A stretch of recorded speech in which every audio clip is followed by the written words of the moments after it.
Bismillahirrahmanirrahim. Alhamdulillahilladzi 'allamani bi ulumil ulama'il muwahhidin wal muhaqqiqin wa arsyadani ila thariqil mustaqim. Wassalatu wassalamu ala sayyidil wujud wal arwah nabiyyina Muhammadin sallallahu alaihi wasallam alladzi ja'a bisyari'ah wa tariqah wal haqiqah wal ma'rifah wa ala alihi wa sahbihi ajmain, amma ba'du. Subhanaka la ilma lana illa ma 'allamtana innaka antal alimul hakim. La haula wa la quwwata illa billahil aliyyil azim. Malam ini kita melanjutkan pengajian kitab Bidayatul Hidayah. Dilanjutkan dengan kitab Ihya Ulumuddin. Pembahasan kitab Bidayatul Hidayah ya sudah sampai pada halaman 65 berkaitan dengan maksiatnya lisan.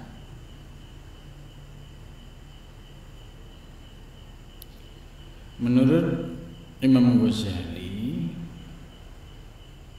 bahwa anggota tubuh kita ini bisa menjadi sumber-sumber maksiat, mulai dari mata, telinga. Nah, sekarang yang dibahas sampai pada lisan. Sebelumnya juga sudah dijelaskan oleh Imam Ghazali bahwa lisan ini diciptakan oleh Allah sebagai sarana komunikasi. Yang pertama tujuannya supaya lisan ini digunakan banyak untuk dzikrullah, ya, selalu mengingat Allah. Kemudian yang kedua, lisan ini juga digunakan untuk qiraatul Quran, membaca Al-Quran. Dan juga yang ketiga, lisan ini digunakan untuk dakwah, mengajak kebaikan. Apabila kita bisa melaksanakan tiga hal tadi, itu fungsi lisan kita ya dapat digunakan sebagaimana mestinya. Tapi sebaliknya, jika lisan kita tidak digunakan dengan fungsinya, tapi justru sebaliknya, ya, seperti untuk membicarakan orang lain, memfitnah orang, ini sudah keluar dari fungsi lisan yang sesungguhnya. Maka jatuhlah dosa atau maksiat yang dilakukan oleh lisan. Karena itu Imam Ghazali menyampaikan, wahfahfad, maka jagalah lisanaka, lisanmu, min samaniyah, dari 8.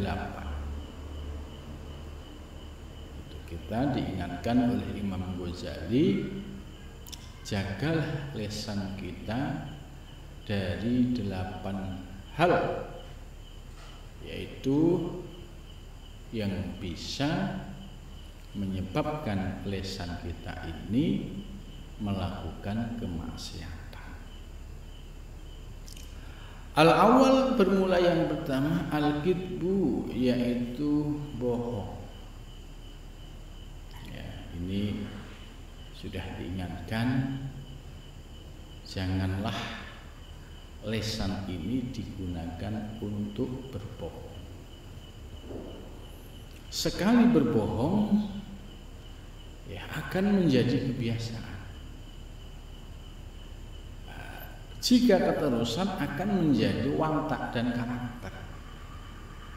Kalau orang yang sudah watak dan karakternya itu bohong, itu sulit untuk bisa dijadikan partner yang bisa dipercaya. Karena apa yang dia ucapkan semua sudah terbiasa dilakukan dengan bohong. Ya, tujuan bohong ya, bisa jadi untuk menyenangkan, ya. Bisa juga terjadi ya untuk menyembunyikan sesuatu. Nah, ini yang harus kita pahami betul. Lesan kita jangan sekali-sekali digunakan untuk bohong. Ini sederhana, menjaga lesan dari bohong. Bagaimana kalau kita terpleset misalnya melakukan kebohongan? Ya cepat istighfar, ya berjanji tidak mengulangi. Nah, kalau sudah terbiasa bohong, kok nggak pernah taubat, bahkan sudah menjadi karakternya, ini yang paling bahaya. Orang yang seperti ini sudah nggak bisa dipercaya. Dia akan memproduksi kebohongan demi kebohongan. Ini kalau sudah orang yang karakternya pembohong, ya. Dan ini penyakit, ya, negatif yang bisa merusak ya seseorang itu. Nah, ini oleh Imam Ghazali dipesan kepada kita supaya jaga lisanmu dari melakukan kebohongan. Bahkan beliau menegaskan fil jiddi dengan sungguh-sungguh, ya. Karena ya memang ya kalau lisan sudah terbiasa bohong, ya itu sulit untuk disadarkan, sulit. Tapi kalau orang yang jujur, ya terbiasa jujur, suruh bohong berat itu. Karena hatinya menolak, lisannya tidak terbiasa. Gitu. Bahkan Imam Ghazali menjelaskan bohong itu wal kidbu min ummahatil kabair. Bohong itu menjadi pusaranya atau muaranya dosa-dosa besar. Gitu. Jadi muaranya dari bohong. Gitu. Kemudian selanjutnya, ya, yang kedua adalah al-khalfu fil wa'di. Ini artinya bahasa Jawanya nulayani ing janji. Bahasa Indonesianya dia ingkar dalam memenuhi janji, ya. Fa iyyaka an ta'idza bi syai'in wala tafi bihi bal yang bangi ayyakuna ihsanuka ilan nas fi'lan bila qaulin fa in tararta ilal wa'di fa iyyaka an tahlifa illa li ajzin au dzururatin. Jadi fa iyyaka ini penegasan supaya kita hati-hati, ya. Kalau misalkan kita pernah janji dan ternyata tidak ditepati, ya sampaikan saja mohon maaf, ya. Jadi ada beberapa faktor. Yang pertama, ya karena keadaan tidak memungkinkan sehingga apa yang pernah disampaikan tidak terpenuhi. Tapi yang paling berdosa itu adalah dia sengaja janji, ya. Kemudian dia ada kemampuan untuk menepati tapi tidak dilakukan. Nah, ini yang termasuk ingkar janji yang dosanya besar. Jadi dia berjanji, kemudian suatu ketika dia memiliki kemampuan itu, tapi dia tidak dilaksanakan. Contoh misalnya ya, kalau menjelang pilkada pilpres itu ya banyak orang berjanji muluk-muluk gitu. Nah, ketika sudah jadi dan dia ada kemampuan ya, karena jadi itu kan punya kemampuan, dia menjadi orang yang megang kekuasaan atau orang yang punya kebijakan gitu. Tapi karena dia punya karakter yang tidak bagus, ya dilupakan saja janji yang pernah diucapkan gitu. Nah, di sini kita bisa lihat karakter seseorang. Kalau dia orang yang hati-hati, misalnya pernah janji tapi tidak terpenuhi karena faktor keadaan tidak memungkinkan, dia segera minta maaf ya, karena faktor kondisi yang tidak memungkinkan. Yang kedua, ada orang janji ya, dia punya kemampuan tapi tidak dipenuhi. Ya, yang kedua inilah yang termasuk ya dosa, yang termasuk memiliki ya karakter yang tidak baik. Ya, karena ada kemampuan tapi tidak bisa melaksanakan gitu.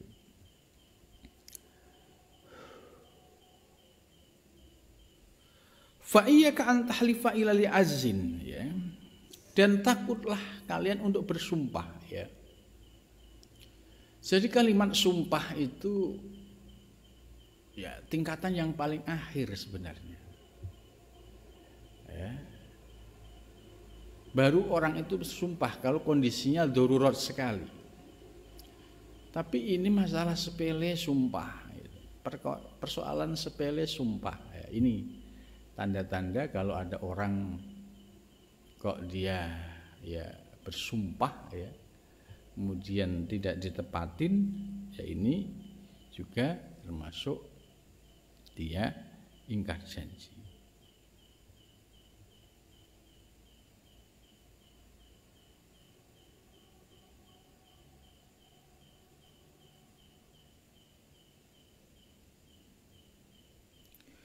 Kemudian selanjutnya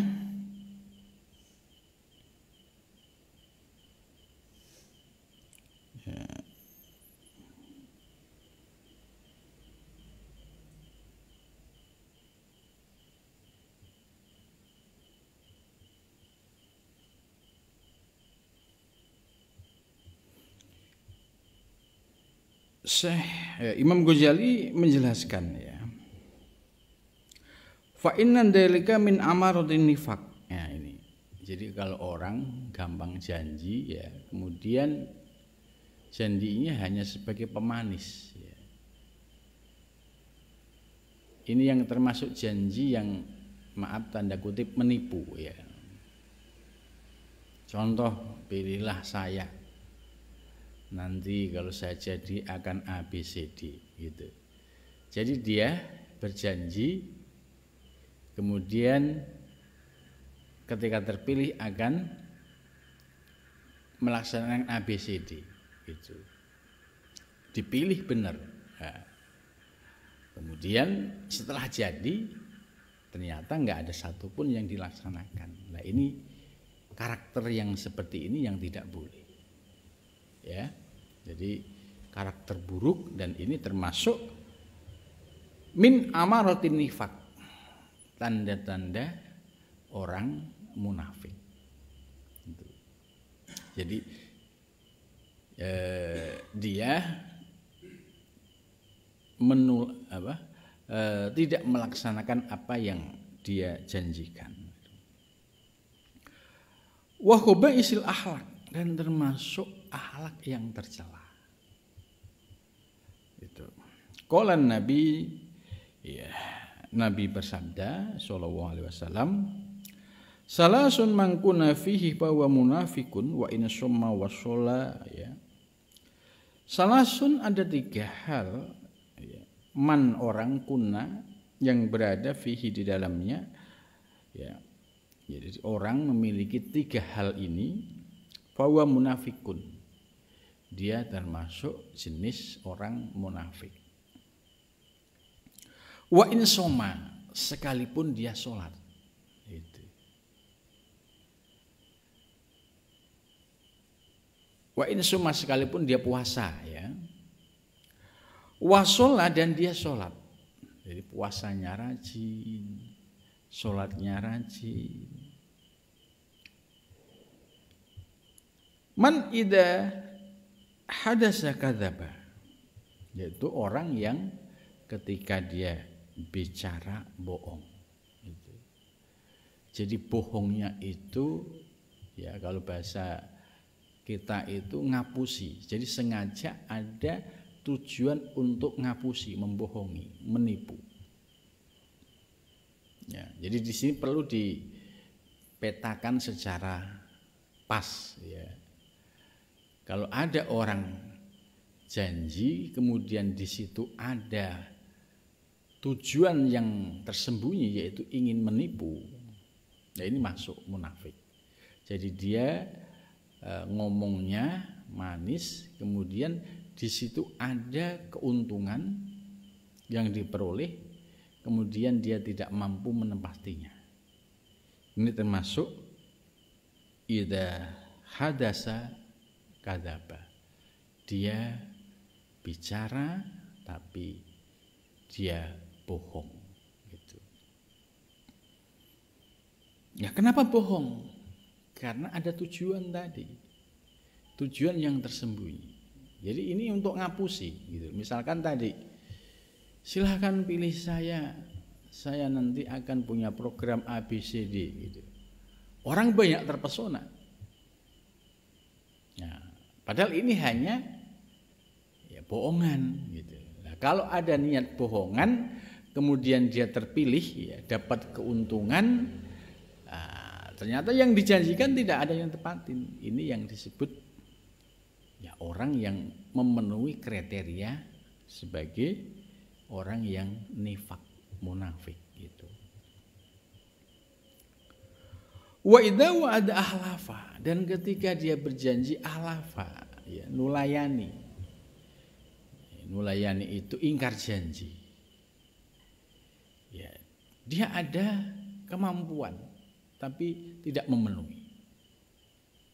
Ya, ini harus dibedakan. Ada orang yang pernah keluar janji tapi kondisinya tidak memungkinkan gitu. Ada yang orang pernah menyampaikan janji tapi dia ada kemampuan tapi tidak dilaksanakan. Nah, kriteria yang kedua ini, yang apalagi di situ ada tujuan tersembunyi, yaitu memperoleh keuntungan. Keuntungan apa? Ya jadi legislatif. Keuntungan lain apa? Jadi eksekutif gitu. Dapat jabatan, dapat macam-macam. Nah. Terus dulunya dari mana? Ya caranya dia ngapusi, ngomong pada orang banyak, ya janji nanti saya akan bikin begini, ternyata semua tidak ditepati. Nah ini dia berjanji mencari keuntungan, kemudian dia tidak menepati. Nah, janji yang demikian ini sebagai janji orang yang munafik. Wa idza tuminahona. Nah, jadi ini komplit ini ya.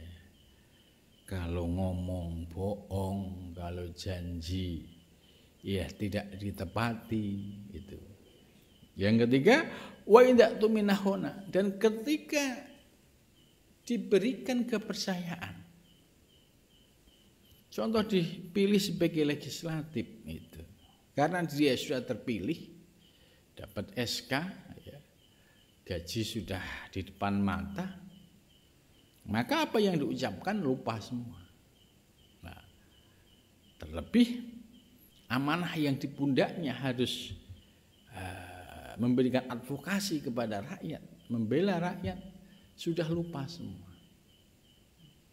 Nah, kalau ada ciri-ciri seperti ini, jelas masuk min amarotin nifak. Nah, ini ini rakyat ya harus mulai cerdas ya.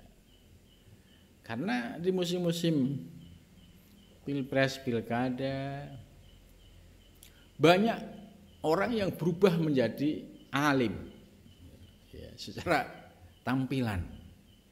Yang biasanya nggak pakai peci ya, pakailah peci. Yang nggak biasanya nggak pakai jilbab, pakailah jilbab. Yang biasanya itu tidak pakai sorban, pakai sorban gitu. Tujuannya apa? Supaya kelihatan islami, supaya kelihatan amanah, supaya kelihatan dapat dipercaya. Nah, ini kalau indikasi seperti ini tujuannya dia pakai peci, pakai sorban, ini jelas ini satu kebohongan ya. Dan ini satu karakter yang tidak baik. Dan ya pasti ketika nanti jadi dewan benar, yang dipikirin ya dirinya dan perutnya ya, tanpa memikirkan amanah yang di pundaknya, apalagi memikirkan rakyat, karena karakter buruknya ini sudah kelihatan. Berbeda dengan orang yang memiliki karakter pekerja keras gitu. Ya, sejak dia sebelum menjadi tokoh ya, sebelum menjadi calon, ya memang dia rajin silaturahmi, rajin sowan ya. Dan dia memiliki kepedulian. Beda dengan yang seperti ini. Tapi kalau yang pura-pura ya, santri pura-pura ya menjadi orang baik gitu. Ini perlu diwaspadai bahwa perubahan dia pakai peci, pakai sorban, pakai titel haji ya, sowan-sowan ke kiai, ini hanya untuk kamuflase, untuk tujuan politik yang menguntungkan dirinya sendiri. Nah, ini karakter seperti ini jelas ini masuk memenuhi karakter nifak, yaitu orang-orang yang munafik. Kalau dia karakter nifak, ya jangan sampai kita ya tertipu gitu loh.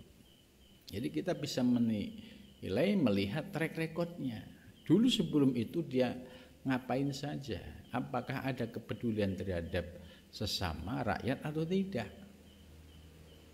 Bagaimana mungkin yang dulunya dia pelit, kemudian dia menjadi agak dermawan karena ada kepentingan, nanti setelah jadi ya balik pelit lagi gitu. Ini karena karakter itu nggak bisa untuk dirubah. Sementara untuk mengemas tampilan, yaitu bisa dipoles gitu. Pura-pura baik, pura-pura santri, pura-pura haji, pura-pura dekat ulama gitu. Tapi nanti setelah dia dapat, ya balik ke sifat aslinya. Gitu. Kemudian as-salis yang ketiga, yaitu kenapa lisan kita harus dijaga, yaitu yang ketiga al-ghibah. Ghibah itu membicarakan kekurangan atau aib orang lain. Fahfad, maka jagalah lisanaka, lisanmu, anha, dari ghibah. Wal ghibah, dan bermula ghibah, asyaddu, lebih berat, min salasina zaniatan, ya, dari 30 zaniyah, yaitu orang wanita yang zina. Jadi ghibah itu lebih berat dari 30 orang zina. Dosanya ini harus dipahami secara utuh, jangan sampai lah ngapain ghibah nggak ada rasanya gitu. Kok lebih berat daripada 30 zina, ya mending zina. Nah, ini logika seperti ini ya tidak bisa dipakai gitu. Maksudnya bahwa ghibah ini memiliki bahaya yang cukup besar. Bahkan bahayanya lebih dari perbuatan zina. Gitu. Bukan berarti terus dibalik, daripada ghibah mendingan zina. Ini logika yang salah. Gitu. Jadi maksud dari asyaddu min salasi zaniyah ini bahayanya orang ghibah itu sangat tinggi sekali. Fil Islam, di dalam Islam. Kadzalika warudda fil khabar, demikian itu juga telah dijelaskan di dalam hadis. Wa makna ghibah, dan bermula makna ghibah antat kuro, yaitu hendak menyebutkan insanan pada manusia bima yukrihu, dengan apa yang tidak disukainya. Ya, contoh membicarakan apa yang tidak disukai oleh orang, yaitu kan membicarakan aib, kekurangan. Nah, aib kekurangan dibicarakan dengan orang lain. Nah, inilah yang disebut ghibah. Lau sami'ahu fa anta muhtahab. Nah, bagaimana posisi saya nggak ikut ghibah tapi saya mendengarkan? Ini dijelaskan oleh Imam Ghazali, fa anta muhtahab, kamu termasuk orang yang ghibah. Zalimun, termasuk zalim. Wa in kunta shadiqon, senajan sekalipun Anda itu benar. Maka diusahakan ketika ada pembicaraan yang potensinya ghibahnya tinggi, lebih baik menghindar, ya. Karena ini bisa menjadi pemicu awal. Lebih baik menghindar, menjauh. Atau kalau kita punya keberanian menyampaikan, menghentikan pembicaraan. Contoh, daripada ghibah ganti omongan yang lain dong. Gitu. Jadi dibelokkan atau ditahan. Jangan ikut larut. Larut ikut mendengarkan, menikmati. Sekalipun dia diem, kan saya diem. Sama menurut Imam Ghazali. Sama hukumnya dengan orang yang ghibah. Antara orang yang mendengar, ya itu sama hukumnya dengan orang yang ghibah. Wa iyaka, dan hati-hatilah. Ya. Wa ghibatul qura, ya. Membicarakan orang-orang yang ahli membaca Al-Quran, ya. Al-mura'in, yang ahli riya. Jadi kalau ada ulama-ulama yang ahli baca Qur'an, yang baca Quran, tapi mura'in suka riya, suka pamer gitu. Oh, kiai itu sukanya pamer misalkan. Ya, ini tetap dihindari gitu. Walaupun itu Ustadz kiai itu suka riya gitu. Ya, kalau kita sudah tahu ya sudah, nggak usah untuk dibicarakan.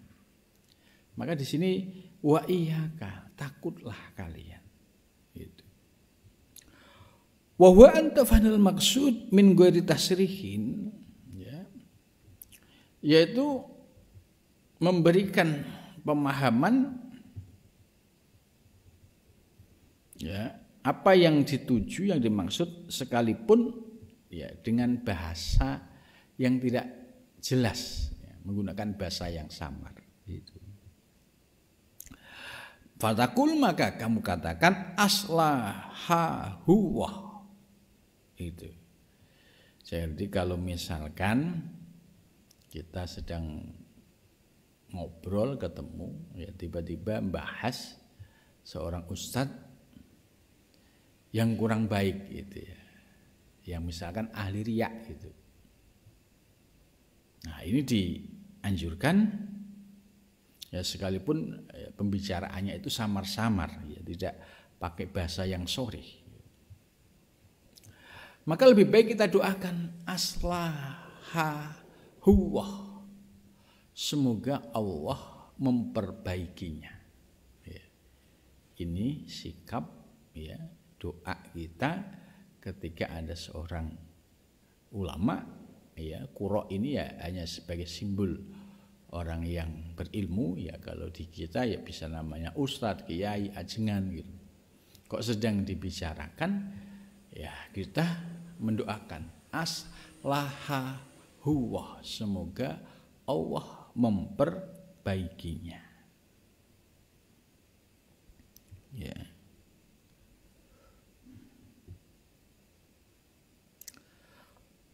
Fakot sa'ani, ya. Wagomini majaru alaihi. Itu. Sungguh aku sangat sedih, ya, dan prihatin apa yang terjadi. Gitu.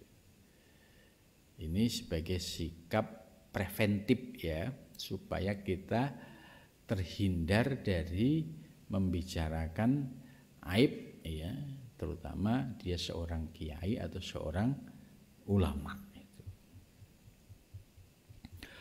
Fanus Allah, maka kita memohon kepada Allah, ya, ayuslihana, semoga Allah memperbaiki diri kita, gitu. Jadi kita mendoakan, yang pertama mendoakan ustadz tadi yang digibahin, ya karena memang ada perilaku yang tidak baik, gitu. Ya kita doakan aslahahu, semoga Allah memperbaikinya. Tapi jangan lupa kita mendoakan diri kita juga, yaitu ya ayaslahana wa iyyahu, ya semoga Allah ya memperbaiki diri kita. Sebab kita juga belum tentu baik, gitu. Maka kita mohon kepada Allah supaya akhlak kita juga dibenerin oleh Allah Subhanahu wa taala.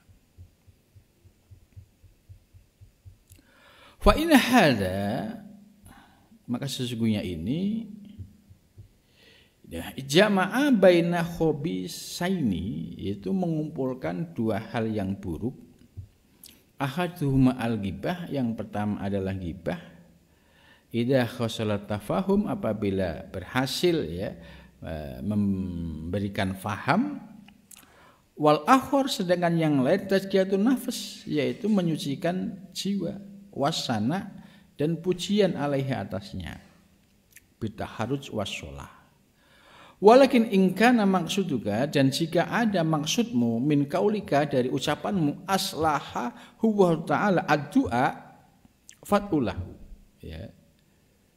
Jadi ini Imam Ghazali juga masih menjelaskan secara detail, ya. Ketika kita mengucapkan aslahahu, ya, ini doa kepada tokoh yang sedang dibicarakan. Ini bukan berarti kita ini sudah bersih, sudah baik, gitu. Juga harus menjadi pelajaran. Oh iya, saya bisa jadi lebih buruk, gitu. Maka doanya, ya, kepada orang tersebut dan kepada diri kita, gitu. Jangan sampai satu sisi mendoakan kemudian kita merasa suci, gitu.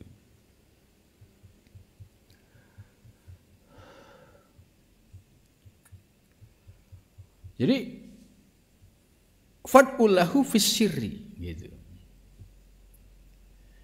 Oleh Imam Ghazali, kalau mau mendoakan doa yang ikhlas, ya bisir, nggak usah kemudian diucapkan secara kenceng.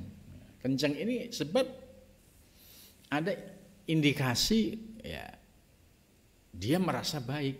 Ini kan bahaya juga, gitu. Jadi membicarakan aib, ya, seorang ustadz kemudian kita mendoakan aslahullah, ini juga hati-hati.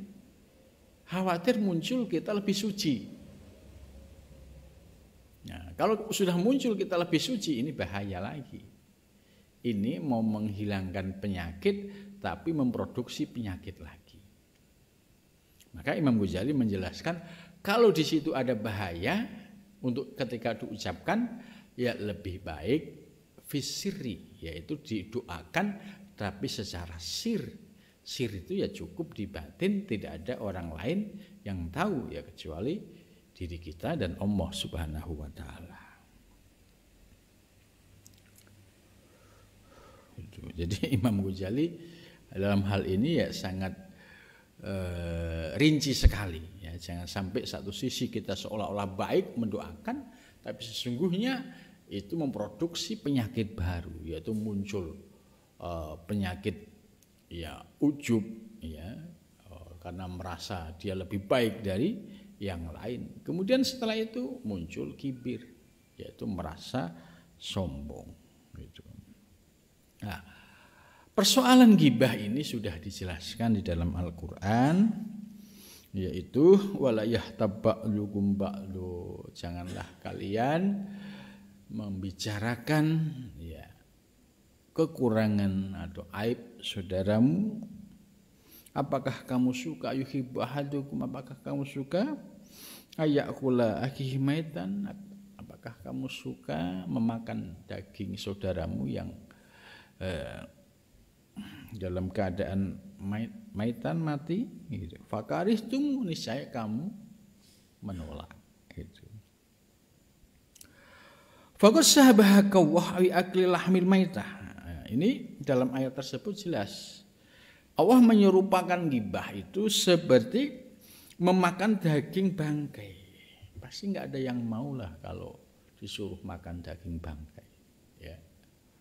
Itu. Jadi artinya bahwa ghibah itu sesuatu yang tidak baik lah. Gitu.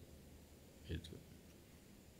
Pasti orang menolak disuruh makan daging tapi bangkai gitu. Fakarihtumu. Karena itu antah tariza minha, karena itu perlu kita hati-hati dan perlu menjaga diri dari ghibah. Wa yamna'uka an ghibatil muslimin, dan juga perlu menjauhi dari ghibah terhadap orang-orang muslim, ya. Lau tafakkarta fihi wa huwa andang dur fi nafsika hal fika aibun dhahirun aw batinun wal anta muqarifu maksiatin sirran aw jahron fa idza arba dalika min nafsik fa'lam an ajzahu anitan tadarruh aman nisbatu ilahi ka ajzika wa ruhu ka adruka kama takruhu an tafduka wa tadhakkar uyubaka fa huwa aidun yukrihu. Imam Ghazali memberikan penekanan ya untuk semakin berhati-hati ya, tentang ghibah ini. Ya, insya Allah pembahasan lanjutan akan dijelaskan pada minggu yang akan datang. Mudah-mudahan penjelasan malam ini bisa menambah ilmu bagi kita dan dapat kita amalkan dalam kehidupan sehari-hari. Amin ya rabbal alamin.